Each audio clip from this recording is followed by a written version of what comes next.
Hey guys, तो fly over the सी के पिछले चैप्टर में हमने देखा था कि चीजी जिनवई के गुस्से से चले जाने के बाद खुद पे फ्रस्ट्रेशन निकाल रहा होता है। सोचता है कि वो आखिर क्या कर रहा है। उसने तो किसी की हेल्प करनी चाहिए थी, पर बदले में एक थैंक यू भी नहीं मिला। अपने फ्रस्ट्रेशन को हैंडल करते हुए वो लाइफ के मकसद को याद करता है कि उसे अपने फोकस को क्लियर रखना है और फूवू शैंग को पूरी तरह से तबाह करना है। फिर चीजी को फोन पर वैंग वैंग से मैसेज मिलता है कि फूवू शैंग ने एमिलीज वेस्टर्न रेस्टोरेंट में एक बर्थडे सेलिब्रेशन रखा है। चीजी एमिलीज रेस्टोरेंट के नाम पर कुछ रिमाइंड करता है। वैंग वैंग काम निपटाकर जल्दी रेस्टोरेंट पहुंचने को कहता है। साथ ही उसकी फिक्र भी करता है कि फूवू शैंग से भिड़ना इतना आसान भी नहीं है। चीजी उसे रिलैक्स करवाता है और कहता है कि हम सिर्फ आज इंफॉर्मेशन इकट्ठा करने जाएंगे बस। सीन शिफ्ट होता है जब जिनवई अपने बेड पर कुछ सोच रहा होता है, पर उसके दिमाग में किसकी यादें चल रही होती हैं। उसका फोन बजता है और उसे पता चलता है कि उसका ब्लाइंड डेट 8:30 बजे एमिलीज रेस्टोरेंट में ही है। जिनवई थोड़ा थक गया होता है और अपने डैड से कहने लगता है कि वो डेट पर नहीं जाना चाहता, लेकिन डैड की इमोशनल बात सुनकर वो फाइनली मान जाता है कि वो चला ही जाएगा। रात को एमिलीज रेस्टोरेंट में चीजी अपने वेटर आउटफिट में दिखाई देता है। थोड़ा अनॉयड होता है जब वैंग वैंग उसे जल्दी काम करने को कहता है। चीजी अपनी ड्यूटी पर काम करता है और कस्टमर के सामने पोलाइट स्माइल के साथ स्टीक सर्व करता है। तभी जिनवई अपनी ब्लाइंड डेट के साथ रेस्टोरेंट के दूसरे कोने पर बैठा होता है और चीजी देखकर सोचता है, ये यहाँ भी क्या दूसरी ब्लाइंड डेट। अब आगे तो हमारा जिनवई अपनी एक नई ब्लाइंड डेट के साथ एमिलीज वेस्टर्न रेस्टोरेंट में आया है, जहां पहले से ही चीजी और उसका एक गैंग मेंबर वैंग वैंग फूवू शैंग के पीछे पीछे इंफॉर्मेशन इकट्ठा करने आए हैं। चीजी ने जिनवई को उस ब्लाइंड डेट के साथ रेस्टोरेंट में देख लिया है। जिनवई के सामने एक कॉन्फिडेंट और नो नॉनसेंस वाली वुमन बैठी है। कहती है, डॉक्टर जिन, मैं उन लोगों में से हूँ जो सीधे पॉइंट पर आते हैं। मुझे टाइम वेस्ट करना बिल्कुल पसंद नहीं है। इस बंदी का नाम मिस डू है, जो आज मिस्टर जिन की ब्लाइंड डेट है। जिनवई की तरह ही एक बीटा है। मिस डू अपना ग्लास टेबल पर रखते हुए डायरेक्ट ही बोलती हैं, मुझे बीटास में कोई इंटरेस्ट नहीं है।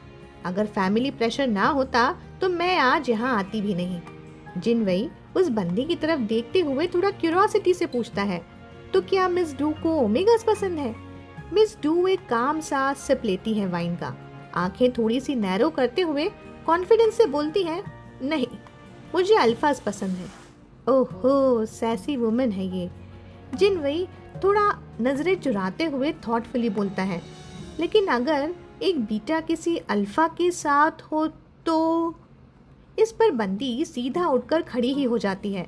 अपने पर्स का गोल्डन चेन ड्रामेटिकली पकड़ के बोलती है, सुना है डॉक्टर जिन तो फेरामोन डिपार्टमेंट में काम करते हैं। मुझे तो लगा था आप इतने ओल्ड फैशन नहीं होंगे। मैं उसके साथ रहूंगी जिसे मैं चाहती हूँ। अगर प्यार खत्म भी हो गया तो मैं चली जाऊंगी। शादीशुदा लाइफ में जीने का मुझे कोई शौक नहीं है। फिर वो कैजुअली कुछ नोट्स टेबल पे फेंकती है और कहती है, मैं डाइट पे हूँ, इसलिए बाकी खाना नहीं खाऊंगी। जिनवई शौक के साथ उस बंदी को देखता है, फिर आंखों में थोड़ी उदासी भर के बोलता है, क्या मैं सच में ओल्ड फैशन हूँ? इधर रेस्टोरेंट में बैठी बाकी जनता, जिनके पास करने को कोई और काम नहीं है, खुसुर पुसुर करके अपना रोल अदा कर रही है।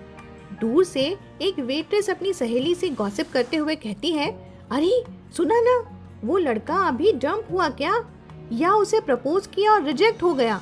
कितना बेचारा लग रहा है ना। दूसरी ने भी थोड़ी सिंपैथी जता दी, अरे वो टेबल हार्डली मिलती है वहाँ रिजर्वेशन, ऊपर से इतना ऑर्डर किया था, सारा वेस्ट हो गया। इधर जीजी भी जिनवई को देख रहा था। सोचता है, डॉक्टर जिन, सिर्फ कुछ ही तो घंटे हुए थे हमें मिले और तुमने ये क्या हालत बना ली अपनी, क्यों इतने मिजरेबल लग रहे हो? वो पास से जाते हुए एक वेटर को जबरदस्ती पकड़ता है और कहता है, हे यू, जाओ टेबल AO3 पे। जो जेंटलमैन बैठा है उनसे जाके पूछ ले कि अगर उन्हें कुछ हेल्प चाहिए। बेचारा वेटर, हाँ मैं? जीजी लगभग चीखते हुए उससे कहता है, हाँ तू, और जल्दी कर। लगभग उस वेटर को मेन हॉल की तरफ धकेल ही दिया था उसने। डोंट वरी बेबी, जिनवई विल बी ओके ओके। तभी जिनवई के टेबल पर कोई हाथ रखता है। डॉक्टर जिन, क्या कोइंसिडेंस है? डू यू माइंड अगर मैं तुम्हारे साथ टेबल शेयर करूं? हमारी तरह जिनवई भी उस बंदे को देख के चौंक जाता है। मिस्टर फू, आप यहाँ? और दूसरी तरफ चीची की तो हालत ही मत पूछो। फू शैंग, तुमने तो सभी को हैरान कर दिया भाई। सीन शिफ्ट होता है एमिली रेस्टोरेंट के एंट्रेंस पर आधा घंटे पहले, जहाँ बड़ी गहमा गहमी मची हुई थी, जैसे किसी बिग शॉट के आने की तैयारी चल रही हो। कुछ देर बाद फूवू शैंग और येजी रेस्टोरेंट में एंट्री लेते हैं।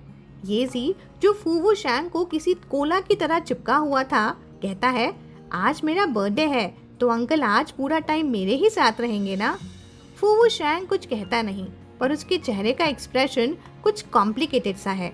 तभी एक आदमी मिस्टर फू का नाम चिल्लाते हुए धड़धड़ाता हुआ दरवाजा खोल के अंदर आता है। मिस्टर फू, आपके ऑर्डर किए गए सारे डिशेस रेडी हैं। मुझे क्यों लगता है कि ये बंदा पिटने वाला है। वो बंदा आके कहता है, मैं आज आपका पर्सनल सर्वर रहूंगा और ये 2 और वेटर्स भी आपके फुल सर्विस में रेडी हैं। तभी उससे कोई पूछता है, क्या तुम यहाँ नए आए हो? मैनेजर एक नर्वस सी स्माइल देता है। हाँ सर, हाँ, एक्चुअली मैनेजर वैंग थोड़ा केयरलेस निकला तो मैंने उन्हें रिटायर होने का सजेशन दे दिया और उन्हें वापस उनके गांव भी भेज दिया। येजी उस बंदे को एक नोइंग सा लुक देते हुए कहता है, अच्छा, तो क्या मिस्टर वैंग को किसी ने बताया नहीं कि अंकल फू को किसी स्ट्रेंजर के द्वारा सर्विस दिए जाना पसंद नहीं है? इतना सुनना था कि उस मैनेजर वैंग की तो सिट्टी पिट्टी गुम। हाँ जी, ओके, मैं फ्यूचर में मिस्टर फू को और जानने की पूरी कोशिश करूंगा। मिस्टर फू और कोला येजी दोनों आगे बढ़ जाते हैं। मिस्टर सेक्रेटरी मैनेजर वैंग का रास्ता रोकते हुए स्ट्रिक्ट इंस्ट्रक्शंस देता है। रेस्टोरेंट स्टाफ सिर्फ प्राइवेट रूम के दरवाजे तक खाना डिलीवर करें, अंदर घुसने की बिल्कुल जरूरत नहीं है। बेचारा मास्टर वैंग, हाँ जी, बिल्कुल। तभी उनके प्राइवेट रूम में कुछ गिफ्ट्स डिलीवर होते हैं। येजी उन गिफ्ट्स को देख के बहुत खुश होता है। OMG, क्या ये गिफ्ट्स मेरे अंकल फू ने मेरे लिए स्पेशली पिक किए हैं? पीछे से उसके अंकल फू हाँ में सर हिला देते हैं। येजी गिफ्ट्स ओपन करता है तो उनमें क्लोथ्स होते हैं। क्लोथ्स देखकर वो और भी डबल खुश हो जाता है। कपड़ों को हाथ में पकड़कर पूरे कमरे में ट्विल करता हुआ कहता है, अंकल फू ने खुद मेरे लिए लिया है, परफेक्ट फिट होंगे, मुझे अभी के अभी ही पहन के देखना है। तभी अचानक वो अंकल फू के पास आकर उनके चीक पर एक किस कर देता है और फिर चेंजिंग रूम की तरफ मुड़ जाता है। सीन चेंजिंग रूम में शिफ्ट होता है, जहाँ येजी कपड़े चेंज कर रहा है। येजी मिरर में अपनी रिफ्लेक्शन देख रहा है, पर इसकी वाइब अब पूरी तरह से बदली हुई सी महसूस हो रही है, just like he is some other person. OMG, पर उसके बॉडी पर कितने स्कार्स हैं। वो एक बहुत सीरियस सा डायलॉग बोलता है, मैं नहीं जानता कि तुम कौन थे, लेकिन थैंक यू इस बॉडी के लिए। ओ, तो ये भी रीबॉर्न हुआ है। जिनसीए, जो पिछले पास से है, उसका सबसे बड़ा फ्लॉ ये था कि वो किसी और की तरह दिखता था और वही उसकी सबसे बड़ी बदकिस्मती थी। But this time I promise कि कुछ भी पहले जैसा नहीं होगा। तुम सिर्फ मेरे हो और इस तरह डेथ भी हमें जुदा नहीं कर पाएगी। इस जिंदगी में तुम्हें मैं अपना बना के ही रहूँगा। ये सारे डायलॉग्स येजी कह रहा है और शायद ये सारी फीलिंग्स वो फूवू शैंग के लिए रखता है। इसके बाद फिर येजी रूपी जिनसीए कपड़े चेंज करने के बाद चेंजिंग रूम से बाहर निकलता है। बाहर निकलते ही उसके हाव भाव फिर चेंज हो जाते हैं। अपने आप को क्यूट बनाते हुए कहता है, अंकल फू, मैं कैसा लग रहा हूँ? आपको तो मेरी साइज तक याद थी। येजी खुश हुआ। ओह अंकल फू, आप कहाँ हैं? पास ही खड़ा बंदा उसे इशारे से बताता है कि ड्रेस मस्त है, फिर उसके सवाल का जवाब भी दे देता है। मिस्टर फू ने सुना कि डॉक्टर जिन डाइनिंग हॉल में ही हैं, तो वो वहीं गए हैं। डॉक्टर जिन का नाम सुनते ही येजी को अचानक जैसे कुछ स्ट्राइक होता है। डॉक्टर जिन कहीं वही तो नहीं है ना? पीछे से वो टकले अंकल कंफ्यूज एक्सप्रेशन में बस खड़े रह जाते हैं, जैसे उसे समझ नहीं आ रहा हो कि येजी इतना पैनिक क्यों हो गया।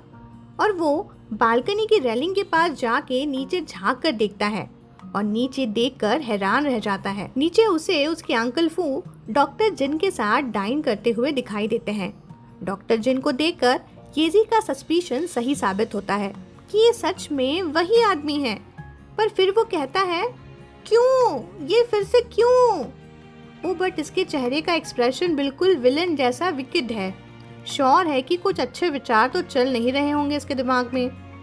इसके बाद हमें फ्लैशबैक का एक सीन दिखाया जाता है जहां हम एक आल्टार देखते हैं। ये बिल्कुल ऐसा है जैसे एक डेड पर्सन के लिए बनाया जाता है। मोस्ट प्रोबेबली ये फूवू शैंग की वाइट मूनलाइट होनी चाहिए। तो उस आल्टार के सामने फूवू शैंग एक बच्चे के सर पर हाथ रखते हुए कहता है, देखो क्या ये बच्चा बिल्कुल तुम्हारे जैसा नहीं दिखता है? कैसा हो अगर ये तुम्हारा सरनेम आगे कैरी करे? आज से ये बच्चा जिनसीए कहलाएगा। गाइस आई थिंक ये जिनसीए की ओरिजिनल मेमोरीज हैं, असली वाली जिनसीए की असली मेमोरीज, रीबर्थ वाला नहीं। वो आदमी एक लंबी रात की तरह था जिसके चेहरे पे कभी मुस्कान नहीं आई, और मैं इतना भोला था, इतना कि अपनी जान भी दे सकता था। इन 2 लाइंस में जिनसीए हमें बता रहा है कि वो फू शैंग से कितना प्यार करता था। अगले सीन में हम कुछ समय बाद की मेमोरीज देखते हैं। आल्टार तो वही है, पर वो अब बच्चा अब थोड़ा सा बड़ा हो गया है। वैसे भी तुम तो मर चुके हो ना। आई थिंक ये फूवू शैंग की मूनलाइट के बारे में बोल रहा है। अगर मैं तुम्हें परफेक्टली इमिटेट करूं तो क्या तुम्हारे उसकी हार्ट में जो जगह है वो मैं नहीं ले सकता? वो पुराना जिनसीए अपने गॉडफादर फूवू शैंग के गोद में सर रखकर बैठा है। कहता है, गॉडफादर देखो ये स्वेटर मैंने अपने हाथों से बनाया है, क्या आप इसे पहनेंगे? पर उसके गॉडफादर उसके गिफ्ट को नीचे फेंक देते हैं और चिल्लाते हैं, इनफ, तुम ये सब क्या सीख रहे हो? पर जिनसीए के हिसाब से वो तो वही सब कर रहा था जो फूवू शैंग की मूनलाइट उसके लिए किया करती थी, और ये सब वो अपने गॉडफादर फूवू शैंग के क्लोज जाने के लिए कर रहा था। उधर पुराने जिनसीए ने उस स्वेटर को कस के पकड़ा था। इधर हम प्रेजेंट सीन में वापस आते हैं जहां येजी ने बालकनी की रेलिंग्स को कस के पकड़ रखा है। येजी डॉक्टर जन की तरफ देखते हुए सोचता है, चाहे एक जिंदा आदमी कितनी भी कोशिश कर ले, वो कभी भी किसी मर चुके इंसान से कम्पीट नहीं कर सकता। पर अब मैं तो यही चाहता हूँ कि काश तुम हमेशा के लिए मरे ही रहते। येजी नीचे आता है, क्रॉस करते हुए एक वेटर से पूछता है, एक्सक्यूज मी, मेरे अंकल को कुछ नया ट्राई करना है, क्या हम डायरेक्टली बार काउंटर पे जाके ड्रिंक चेंज कर सकते हैं? वो वेटर थोड़ा चौंक जाता है, फिर कहता है, ओह हाँ बिल्कुल, बस वहीं सामने बार है, आप जा सकते हो। येजी थैंक्स कह के बार की तरफ निकल पड़ता है, और ये वेटर और कोई नहीं हमारा वैंग वैंग था। तो वैंग वैंग सोचता है, ये क्या ये वही बच्चा नहीं है जो फूवू शैंग के साथ रहता है? पर वो तो प्राइवेट रूम में था ना। येजी बार काउंटर पे पहुंचता है और अपने अंकल फू को एक मैसेज भेजता है, अंकल फू, मुझे अचानक थोड़ा नॉशियस लग रहा है, तो मैं थोड़ी देर के लिए बाहर फ्रेश एयर लेने जा रहा हूँ।